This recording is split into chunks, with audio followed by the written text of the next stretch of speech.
दतमा दखरा एबसुआ दखरानि सिङाव देग्लायनि मेट्रिक आनजादाव उथ्रिनानै टप 3आव जायगा आवग्रिनो हानाय फरायसाफोरनो 25थि अलंबार बान्था गथायनायजों लोगोसे 1थि थाखोआव उथ्रिनाय फरायसाफोरखौ बरायदों।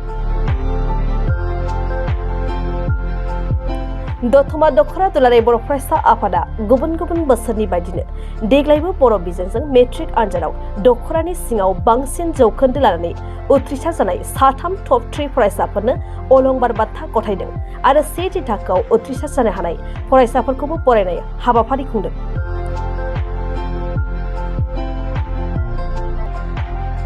दतमा हायर सेकेन्डारि फरायसालिनि नब्लाङाव खुंनाय बे बान्था राननाय हाबाफारियाव गाहाय आलासि महरै दुलाराय बर' फरायसा आफादनि सोलोंथाइ नेहाथारि सोमावसार बसुमतारी आरो मेल बेखेवगिरि आलासि महरै क'क्राझार जिल्ला एबसुनि आफादगिरि कृपेश दैमारिया मेहेरगोनां बिबुंथिजों बेखेवना होयो।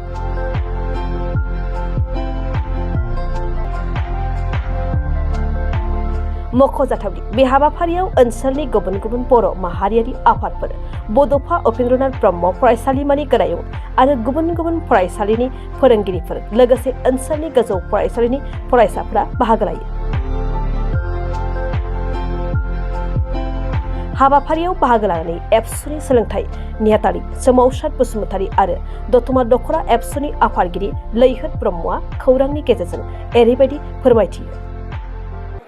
दिनै दतमा दखरा दुलाराय बर' फरायसा आफादा 25थि अलंबार बान्था होदों। बिथांमोना 2024 मायथाइनि मेट्रिक आनजादाव उथ्रिसारनाय फरायसाफोरनि गिबि थामथि मासि मोननाय फरायसाफोरनो बे बान्थाखौ बिथांमोना होयो। थारैनो बियो जोबोद बाख्नायथाव मोनसे हाबाफारि।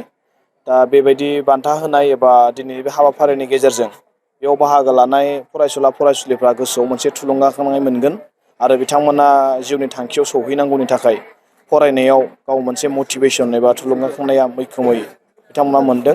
बेखौ आं मिजिंथिदों आरो बेबायदि हाबाफारि लानाया बिराद मोनसे जोंनि थाखाय मोजां बा गोनांथि।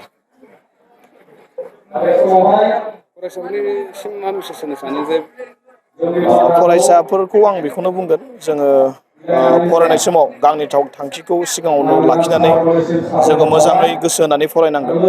जोङो डेडिकेटेडलि गावनि मोनसे रेसपन्सिबोल सासे स्टुडेन्ट गाव मानो फरायदों बेखौ बावालासिनो गाव न'खरनि थासारि एबा गामिनि जि थासारि बेफोरखौ बावालासिनो मोजाङै गोसो होनानै फरायनांगोन। गोब्राब नाजानाय आरो कनसेन्ट्रेट होनानै जुजियोब्ला हायैनि जेबो खोथा गैया।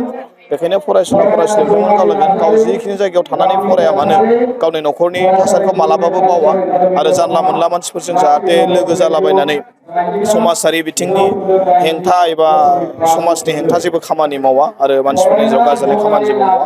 मोजाङैनो गावनि थांखिखौ सुफुंनांगौनि थाखाय मोजाङै फरायो आरो गोसो होनानै फरायो। आं फरायसाफोरखौ बेखौनो खावलायो।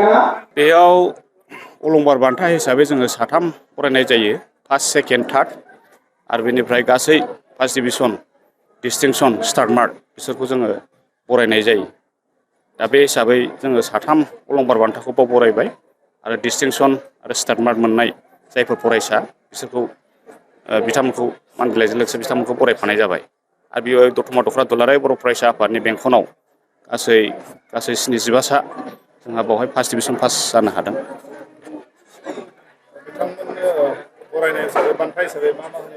बान्था हिसाबैथ' जोङो अलंबार बान्था हिसाबै जों बिदि गोबांथार रांखावरि बिदि होनो हाया। एसे एडमिसन लानो थाखाय बेखौ जों गेलेनाय जायो। डिक्सनारि साइटेसन बेखौ जों हरनाय जायो आरो। बेखौ दिनैसिम 25 बोसोर 25 बोसोरथि खेब जाबाय बियो बे बरायनाय हाबाफारिया। जेब्ला जोङो बिबानाव गैयामोन, बिबान गैयै समनिफ्रायनो जोंनि आगुनि दखरा बर' फरायसा आफादनि बिबानगिरिफ्रा बे थांखिखौ लानानै होबोबाय थानाय जादों। सोलोंथाइनि बिथिङाव नोंथांमोना आथिखालाव माबायदि मोननो हादों दतमा ओनसोलनि गोसारनाय सिगांनि आरो आथिखालनि गोसारनाय? आथिखालनिफ्राय सोलोंथाइ बिथिङाव दतमा दखरा दुलाराय बर' फरायसा आफाद हिसाबै जोङो बांद्राय मोजांथार नङाबाबो एसे एबार नैबे बोसोराव जोङो गोग्गानानै लानो हायो।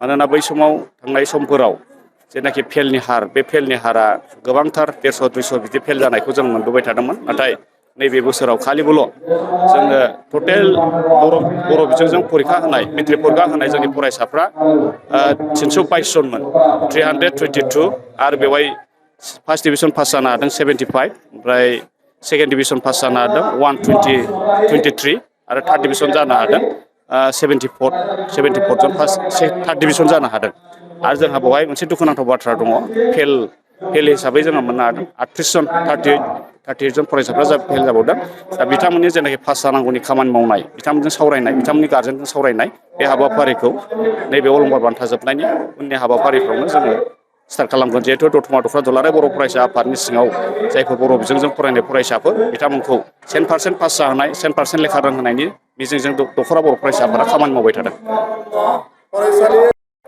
बेखौथ' दुलाराय बर' फरायसा आफादनो जोङो जेनाखि दुलाराय बर' फरायसा आफादा बिथोन होदों जे स्कुल फोरोंगिरिफोरनि जेंनानि सायाव डाटा खालामनाय बे बिथिङै जोङो जों दख'रा बर' फरायसा आफादा डिअ'जों जों सावरायनानै जा सलुसन हायो बेखौ जों मावदों जों सलुसन जायैखौ जोङो जिल्ला एबसुनो जों दैथायहरदों आरो जिल्ला आफादा बेखौ सलुसन खालामनो थाखाय प्रब्लेमखौ सलुसन खालामनो थाखाय बिथांमोना नाजाबाय थादों